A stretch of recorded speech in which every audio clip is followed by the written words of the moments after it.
I have no shame in saying that. I think Luke is the most successful 21-year-old coach in the country, if not the world. I started to reach out to friends, coach them for free, but that's pretty rough at times. So to get you from 0 to high 50s over a course of 18 months has been really cool. You can have all the education in the world, but you need people wanting to work with you, and that can take time. I want to understand what makes you so good. I think the better relationship you have with your clients, the better progress they're going to make. Our field of expertise is resistance training. Most of us aren't registered nutritionists or anything like that, so we need to be nailing resistance training. Welcome back to the YouTube channel with me, Team Brightman, and this. And this. What a lovely introduction. Me, Luke Harper. Yeah, the specimen. It's been 2 years since Luke joined Team Brightman, and Gigi thought it'd be a cool idea to get him back on and show what the growth of this man, this boy to man. Serious growth, mate. He's 2 years older, 2 years wiser. He's in his 20s now, and he's been coaching for a whole 2 years, which is quite spectacular. I have no shame in saying that. I think Luke is the most successful 21-year-old coach in the country, if not the world. I don't know any better 21-year-old coaches or any more successful ones. So take that as you will.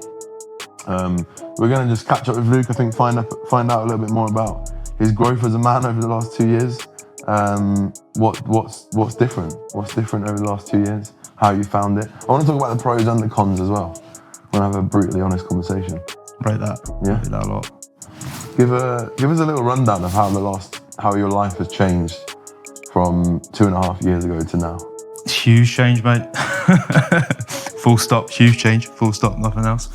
No, it's just completely different lifestyle, isn't it? So before I was full-time online coach, I was installing boilers, so 9 to 5, going into people's houses, crawling under floors, crawling in lofts. Love that. Burning myself on a regular basis because I want that good.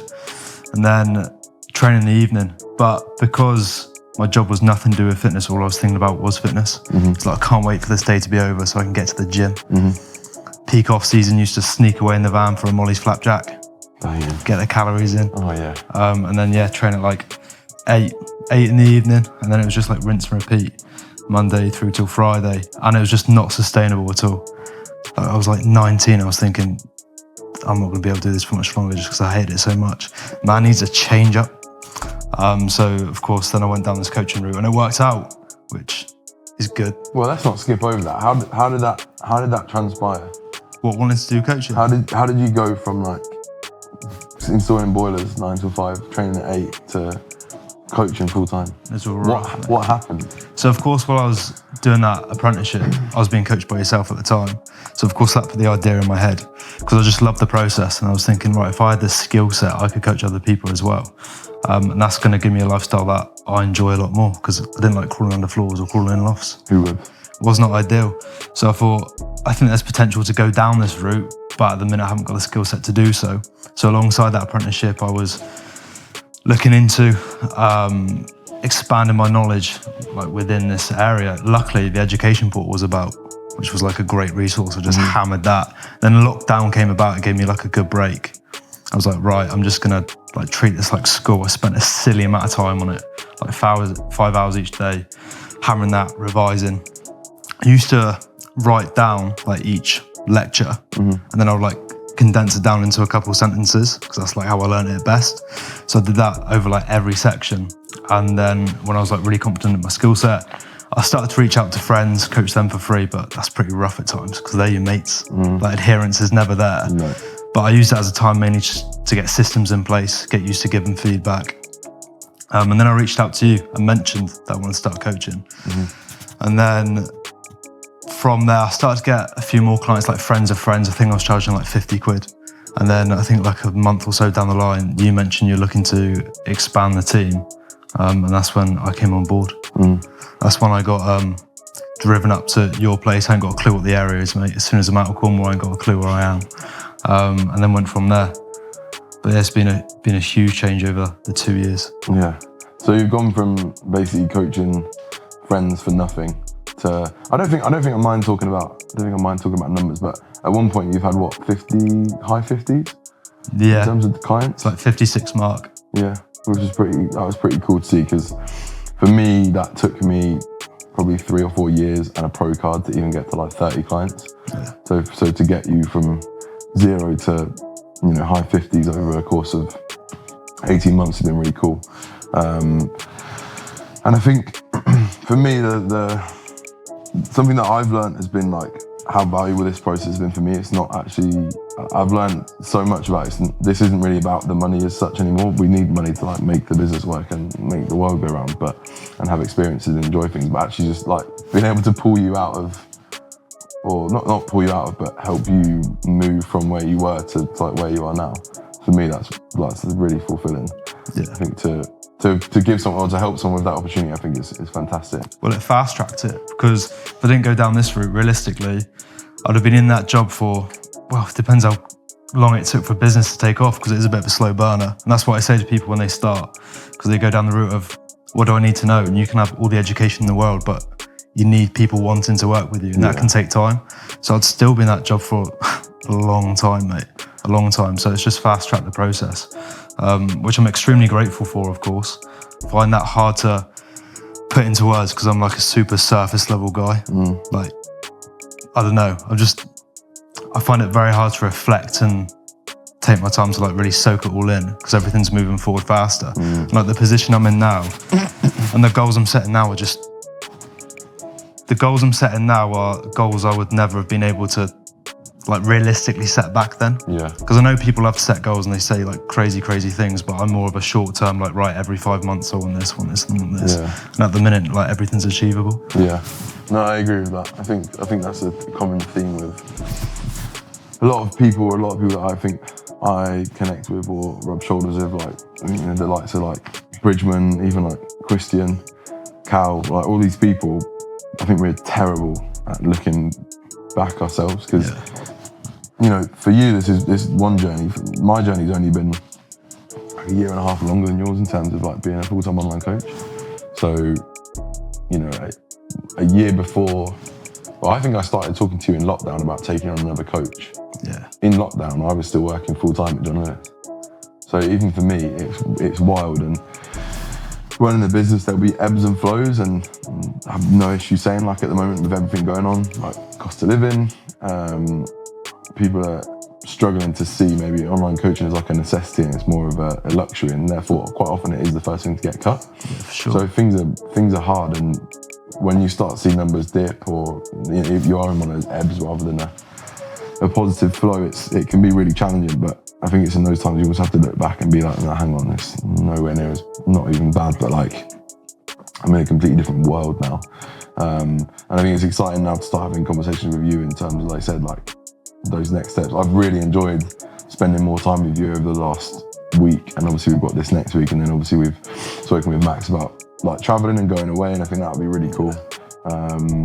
And again, it's just little things like that. I think when you have moments like that, it might be when you sit and reflect, because in the day-to-day, I almost find it impossible. You know, I'll sit down and write my little journal in the morning, but it's soon out of my mind, and I'm thinking, yeah, but actually what do I need to do to get another client or whatever. But yeah, the lack of reflection and sort of gratitude looking back is a tricky one. But we've spoken about this a bit recently, haven't we, in terms of like journaling and therapy. And I think it comes down to routine, because part of the job I know you or I am as well, like locked into routine. You work from home, you go train, come back, do everything again. And because everything is like so regimented, you're almost on autopilot. And when you're on autopilot, you're not really present. So it's not until like I spent time here, like going out yesterday shopping, or like just that long car journey. It wasn't until then when I was like really reflecting. Because otherwise you're just in the cycle of your day-to-day routine. I think you need to break that routine in order to really let everything sink in. Yeah. Because I normally think, like, what would I be doing now 2 years ago? That's normally what I think about, and like unravel it from there. Yeah. And I normally go, oh, actually a lot's changed. Yeah. It's true. Like 2 years doesn't, I guess when you look at the amount of change that's gone on in 2 years, it's almost not a long time, but actually to be doing what you've been doing every day for the last 2 years, like you are now stuck in that way of getting up, taking the dog for a walk, doing your work, training, and then you get up and you do it again. Yeah, it's just that the enjoyment's a lot higher, or it's a lot more aligned with you as a person, who you want to be. I think with time, like the actual duration of time, like time to time. It's like, what are you doing within those hours? How consistent are you being? Because, you know, people's idea of consistency is totally different. Some people are, I've been consistent, or like, I've been consistent this year. And it might be like 5 months, 6 months. But when it's like 12 out of the 12, and then the next one's 12 out of the 12, it's pretty hard, especially like in Cornwall. Like, this kind of goes into like the cons, but as I mentioned, felt super isolated. Like, there's not a lot going on there. So I'm literally just fixed in work, and then it's really hard to switch off. And most of my good mates were dotted around the country, like Manchester, Stafford, Cardiff. So you are like pretty isolated. So the next move for me is definitely moving out, getting somewhere a bit busier. Like, this has made me want to move even more. I was going to save it for like 2024 prep, but as soon as I can, I definitely will be. Yeah, I think that's something we spoke about recently, and I wish you'd mentioned it earlier, because I don't know how long you've been feeling it, but like the massive con of online coaching and being a bodybuilder at the same time is like, it's so individual and so isolating. I don't think I realised it for a long time, because like, I was in relationships, I had someone there and it was lockdown and we were in a house all the time. But when you're then single, self-employed and a bodybuilder, and you live on your own or not near any of your friends, like, Jesus Christ, it's tricky to deal with. I think loneliness is a big problem within probably the industry, but I don't know how many people suffer from it because maybe they don't live entirely on their own. But for you, it's almost a different type of loneliness. Like, you've obviously got your mum and your dad, your brother and your dog in the house, but you feel so disconnected from probably where you want to be in terms 100%. Of aligning with your career and your probably physique goals as well. The only thing I was going to say is that, like, to wrap up that reflection point, is you mentioned the other day, like, when you said to me, you know, you're feeling a certain way, that you not had any time off for like 2 years. And obviously, I want to clarify, it's not my doing. Luke can take time off whenever he wants, but that is the time when you reflect. And it made me think back to, I spent however long it was building Team Brightman within lockdown, and then I went and moved into a flat and I lived there for a bit. When that first lockdown hit and I went to Dubai that first time, I literally remember sitting there and just grinning, like, fucking hell. Like, look what I've built, sort of thing. And I think without you taking any time off, you are just constantly thinking like, oh shit, there's another WhatsApp message.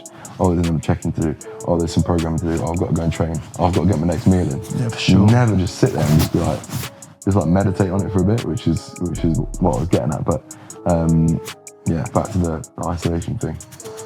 Yeah, it's just environment's everything. So when it's like, I say I'm isolated, like I said, I've got mum and dad in the house, got my dog Dexter. It's good company, but it's the same company every day. And also the conversations I have with my mum and dad are not the conversations I have with my mates or you and Max. So it gets very repetitive in that sense, almost feels like Groundhog Day. And I know, like, the actions I need to take, there needs to be like my head needs to be in a certain spot in order for that to be successful. And I think in my current environment, that's just not the environment that's going to allow me to have that headspace. So I think just moving somewhere a bit busier where there's stuff going on, where I can like train with someone, will have a huge impact. But my training's been bad for like a month or so. And that's not down to nutrition or like anything, because routine's on point. It's just down to where my head's at. For example, I trained on Saturday after like a mission of a drive. In the morning, had a bacon bat, 2 coffees, like barely any water. It's like the best session I've had in ages. And then like legs yesterday was really, really good. And normally when I go out, I'm hungover forever, but it's just environment. Yeah, no, it is key. I think when you speak about like being out of your normal environment as well, like, I would expect you'll go home from this week feeling like super like fired up and like reignited and excited again if you're not already, but you might reflect on that on the drive home or whatever. I've always found that, you know, since living on my own or whatever, when I go up and stay with Cal or train with Josh, or we go away, or, you know, go and see different people that are within that circle, or people that I want to be around for the benefit of my like personal journey, like it just gives you a different energy. Like, it's crazy. 100%. And I think that'll be really valuable. Like I said, this last week will be fantastic, I think. And if it has flicked a switch for you in terms of, right, I need to get out of Cornwall, then I'm all for it. Yeah, definitely has, mate. What about your like personal like physique journey? What's the plan? Obviously, I coached you for a bit. You then went to James Sutton, and now obviously with Christian. What's changed for you? what's changed from a coaching perspective, and what are you looking to do? So like, what's changed goal-wise for me? I get what's changed in terms of like your experience of bodybuilding over the last 2 years. So you've gone from, like obviously there's some key points here. Differences in training, differences in anabolics, and differences in where you're at now versus where you were 2 years ago. Yeah. What is that next goal? Or what is the not the end goal, but that, if you want to talk about like a mid to long term goal, what are you working towards at the moment? I think when looking at how everything's like worked out, it's been like quite a steady progression. So of course, you're my first coach. That was like get in shape, get more muscle pretty much. See if I actually enjoy this process. Absolutely loved it. And then of course, I started coaching full time when I moved to James. And that was more of, right, I want to nerd out on exercise mechanics. Because I was on the education port for so long, I was like, right, I would love to work with this guy on one-to-one basis. So when it came down to like, the goal there was more education than actual physique, in all fairness. But the physique leveled up as a byproduct. So run a fat loss phase and then like a first proper push-up post-fat loss phase with James. And then at the back end of working alongside James, I took the leap to go assisted. That was like a long time coming, because it was always something that I had in my mind, because my goals with regards to physique development, I want to put myself, well, the look I want to obtain is a look I know is not going to be achieved naturally. And I was also questioning my motivation. I was like, right, I want to get to a certain level, but I'm actually not taking actions to get there. I'm probably going to burn out at some point. Of course, when everyone wants to know about this decision, it wasn't something I took lightly. It's like, right, I'm in a position where I can dedicate all my time towards this. I think I've actually got the potential to achieve this goal. And that's not me backing myself. That's me having conversations with you, Christian, James, people around me, because I'm rubbish at seeing my own potential because I just doubt myself all the time. So yeah, nerd out on exercise mechanics with James, went assisted, and then I moved over to Christian. The biggest change there was training. So of course, up until this point, I've always been straight failure. Now it's reps and reserve. And I do enjoy that approach. It's just a change up. I've been saying this to people who always ask me about this. When it comes down to bodybuilding and resistance training, you're just trying to do more. So all you're doing, you're just trying to expose yourself to more stimulus. You're doing that with training failure if you do it well. Questionable how some people do it. And then with reps and reserve, it's the same. If you're escalating volume on a week-to-week basis when recovery markers allow, you're going to be doing more each week. And with reps and reserve, there's still an element of failure there. Like final weeks, if you're still not overreaching, you'll start to go from like 3-2 to 1-0 reps and reserve. But so that's like the only different approach. Like the game plan here, of course, with assistance is to compete at a high level. When it comes down to like pro cards and that kind of status, it's never really, it's a bit weird. I don't think status has ever really been a driver for me. It's mainly just me thinking, right, how far can I take this? And I think if I get my physique to a position I hope it can get to, it'll probably be around that, questionable pro level. But that's not the be all and end all. I want to compete at a high level. And of course, with coaching, up until this point, I've been leading by example, always taking action, always working towards my goals, always being consistent.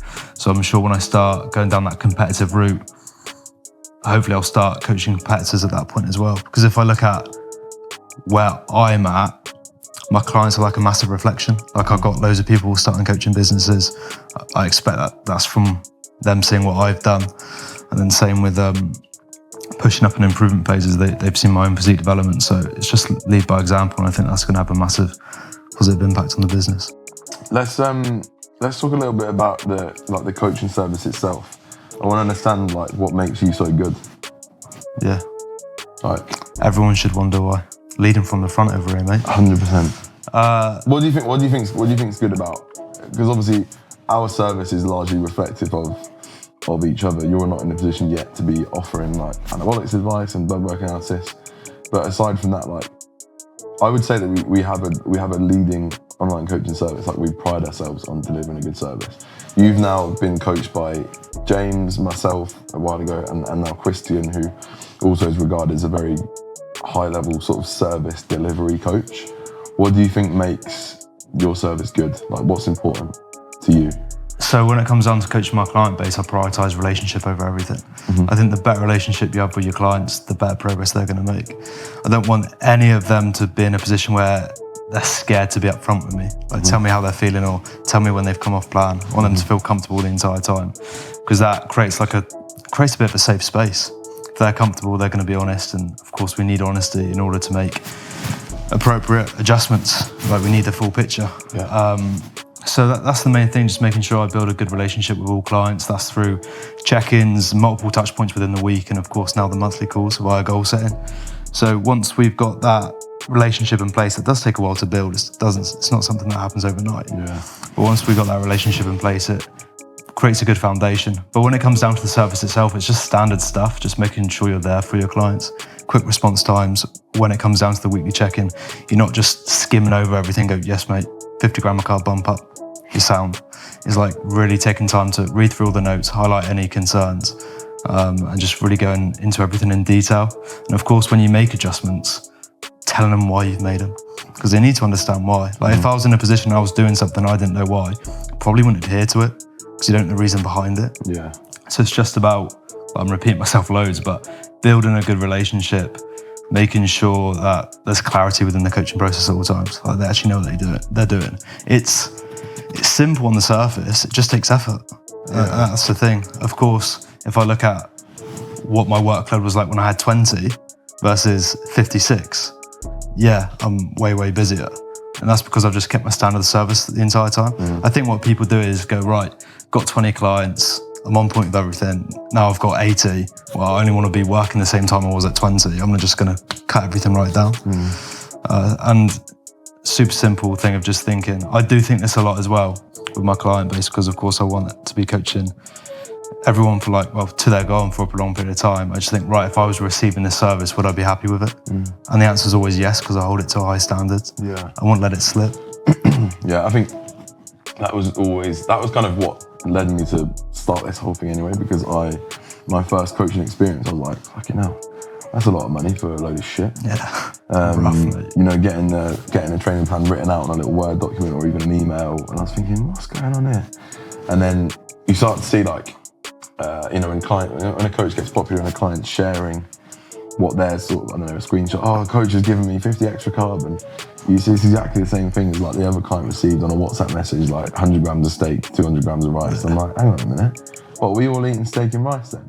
So there's things like that. I think, like, uniqueness in the plans, like specificity to every client. And then the final thing as well, which I just think is I speak about this all the time, is like video analysis, like exercise analysis, understanding intensity, knowing what to do because some clients just don't get intensity, but their goal is still to build muscle, so you still have to find a way around them, which I think is where we've spoken about, like volume escalations and stuff like that before. That's where reps and reserve comes in quite handy. But yeah, I think response times, I think being there for your client and building a relationship is a good one. I think it's key to draw a line with that relationship, because I think I've come across periods of time where I've worked with a client, I think it's like they put too much emphasis on the friendship, and that can become damaging. Blurs the lines. Yeah, it blurs the lines. I think when they look up to you to a certain point and they don't maybe hear what they want, that can become problematic. But no, you're absolutely right. I think relationship is absolutely key. I just think you have to toe that line of not being overly like too friendly, and not friendly is the wrong word, but I'm talking about like blowing smoke. I see a lot of coaches like blow unnecessary smoke up clients' arse, and I think you have to be cautious with that. I think like if there's a good relationship in place, like in my opinion, like relationships in general, a good relationship is when you can be honest. Yeah. And I think if you're someone who's saying, I've got a great relationship with all my guys because I always keep them happy, then it's like, right, that's not actually a good relationship, is it? If I had someone who's just started training, right, next year I want to like compete, and they're not in a position to do so, I'm gonna say, right, you're not in a position to do so. Or if someone is like not progressing at a rate I would like them to progress at, and if they might have like make the point of, I thought progression might be a bit quicker, I'll be like, yeah, same here. But the reason it's not is because X, Y, and Z. Like, you're not sending videos over for analysis. Like, it's so important. As online coaches, our field of expertise is resistance training. Like, most of us aren't like registered nutritionists or anything like that. So we need to be nailing resistance training. It is the difference between a good result and an amazing one.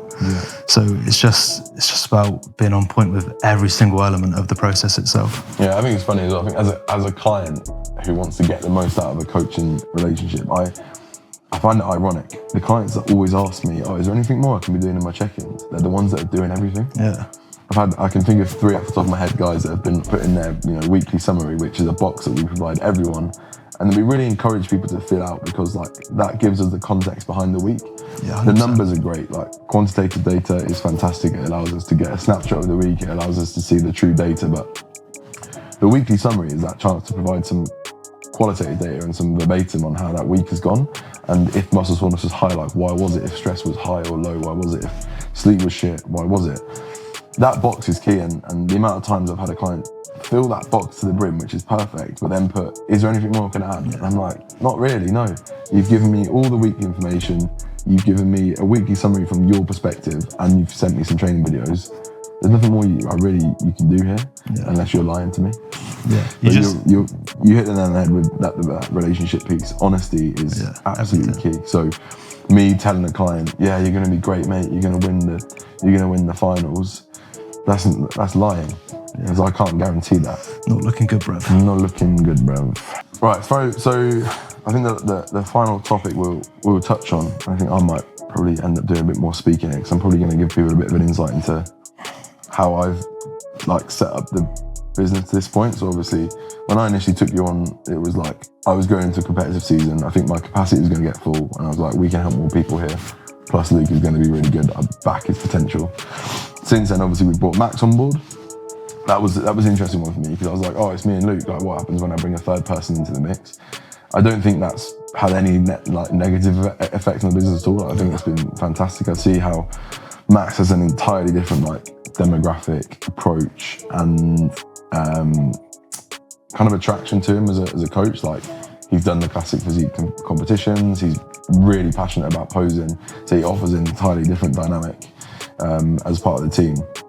And I don't think it's taken away from your success at all, which is fantastic. That was always a consideration for me. How would you feel about that? But I think you understand that. I think that's why we work well together. Like you are very driven and ambitious. I think you understand that this has to progress. Like you either progress or die, right? So we will keep moving forward in terms of Team Brightman as a collective. I've actively spoken before about rebranding and calling it something different, but you actually pushed back on that. You said you were happy with the name and happy with the branding. We don't want a crusty brand. Yeah, coming up with business names, mate, is hard, and that's like my worst fear as well. Crusty business names. Crusty business name. Yeah, I don't think we'd make it crusty, but it wouldn't be the plan. It wouldn't be the plan to be crusty. But I was, it was interesting that you pushed back on that. Obviously, because I would expect it to be more inclusive. Because I don't want this to be like Joe Brightman and his 2 coaches, or however many coaches we maybe end up having in the future. Like, I want it to be like a legitimate, standalone, self-sufficient business that is not all based around me. Which I think as time goes on, it's becoming more and more shared. Like, you're getting more of an identity. Max has definitely got more of an identity. But I think for me, like, the future looks like I would like to drive us to a level that I'm happy with. Like, at the moment, I have no intention of taking on any other coaches until like you two are super busy, like maxed out to the point where you can still provide the service that you need, but that you're happy with income. You can live like a financially free life. And I've definitely not said this publicly before, but like I've spoken to you and Max about like wanting to give you shares in the business. It just has to get to a point where it's in a position to do so. But because for me, like, this is the long haul. Like, I would be gutted to see either of you go, which is obviously why I want to keep making it as shared as possible. But you've spoken about your future coaching journey being potentially more in like competitive space when you've done that. How do you see I don't like the 5-year question, I think it's bullshit, but let's say like in a year's time, where do you think you want to be? Well, when it comes down to the competitive thing as well, when it comes down to coaching, I don't want to, I know everyone says, oh, you've got to have a niche, you've got to go down niche. I don't want to be that guy. I want to be able to coach anyone. I don't think I have a niche either. Yeah, so like, no matter what your goal is, I want to be in a position where I've got a skill set to help you. Mm-hmm. So that's the goal there. I want to help as many people as possible, and I do want a big client base, for sure. I want to be in a position where I'm extremely comfortable financially. That's always been a big driver of mine, like for many reasons. Of course, I don't have to stress about that side of things. I can help people that are around me. And also I remind myself that there's not this kind of opportunity, that the opportunities I've got now aren't the ones I've had previously. So I'm just trying to make the most of it. I mean, like if we look at business growth so far, like I've far surpassed what I would have been earning like qualified. And that's like giving me a bit more motivation, like, right, you actually can do this. And there's still some areas I need to improve on, like personal development wise. Like I'm 21, still figuring stuff out. But like I'm very confident that I can push this really far. So the goal is to build a real big client base, build a good reputation within the industry, which I think I'm on the way to do. It's just a case of doing what I'm doing for a longer period of time, so more people know about it, and just driving numbers into a good spot. Pretty much that's like it, really. It's about reps, isn't it? It's about just putting the reps in. Legit. It just takes time. Yeah, and for sure. It's funny for you to like. We and you could easily lose sight of that because of how like 2 years like to go from. Yeah. Do you know what I mean? It's crazy. So. Yeah, it's exciting, and like I hope it goes on for a long time as well. I'm excited to see like what the next 2 years holds, especially like once you've stepped on stage and sort of proven yourself in that arena as well. Like that's really exciting for me. I've always said to you, I know I've never wanted to push you into competing, but I've always said like it will be a good idea for you to do so, to sure. earn your stripes and like walk that walk. Because that does just open up a whole new door, and you inspire more people, you'll educate yourself and you'll educate others as you go through that process. And obviously it's just an incredible process to like learn about yourself in the space of bodybuilding. Yeah, definitely. Any final comments? Put me on the spot. Not really, mate. I'm just here for the process, enjoying the process, looking forward to doing this for a longer period of time. Yeah, baby. Seeing where it takes us. It's not really that deep, is it? Just keep doing what I'm doing. It is not that deep. The journey is the film. Peace out. If you are interested in being coached by either myself or the fantastic Luke Harper, there will be a link in the product. No, not the product description. There'll be a link in the video description below. If you're not ready to invest in coaching, there's a free 8-week resource. If you want a training plan, there is a low ticket price training plan. And if you want full coaching, which will mean maximal, efficient, optimal physique development, submit a little form and we'll jump on a free call. See you later. Didn't know what camera was what. Yeah, what's this one doing?